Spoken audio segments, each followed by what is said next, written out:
ఆంధ్రప్రదేశ్‌లో మాజీ ముఖ్యమంత్రి జగన్మోహన్ రెడ్డి గారు ఐపీఎస్ అధికారులు ముగ్గురి మీద కేసు పెట్టడం తీవ్రం దుమారం లేపింది. అలాగే మన పొరుగు రాష్ట్రమైనటువంటి తెలంగాణలో బీఆర్ఎస్ నేత మాజీ ఐపీఎస్ ప్రవీణ్ కుమార్ గారు కూడా సంచలన వ్యాఖ్యలు చేశారు.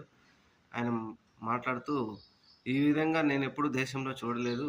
ఐపీఎస్ అధికారుల మీద ఎప్పుడో 3 సంవత్సరాల క్రితం జరిగినటువంటి కేసును ఉద్దేశించి కేసు పెట్టడం ఏమిటి? ఐపీఎస్ అధికారుల మీద పెట్టడం ఏమిటి? ఇలాంటివి ప్రస్తుత ప్రజాస్వామ్యంలో ఇలాంటివి సబబు కాదు. ఐపీఎస్ అధికారులు ఏ ప్రభుత్వంలోనైనా పనిచేస్తారు. అలాగే అప్పటి జగన్మోహన్ రెడ్డి గారి ప్రభుత్వంలో పనిచేశారు. ఇప్పుడు మీ ప్రభుత్వంలో కూడా పనిచేస్తారు. జగన్మోహన్ రెడ్డి గారు పోయిన తర్వాత మీ ప్రభుత్వం వచ్చి మీరు ఐపీఎస్ అధికారుల మీద కేసు పెట్టడం మాత్రం ఇది మంచి పద్ధతి కాదు. ఇలాంటిది దేశంలో ఎక్కడ జరగకూడదు. జరగటం కూడా పద్ధతి కాదని సంచలన వ్యాఖ్యలు చేశారు. చూద్దాం మరి.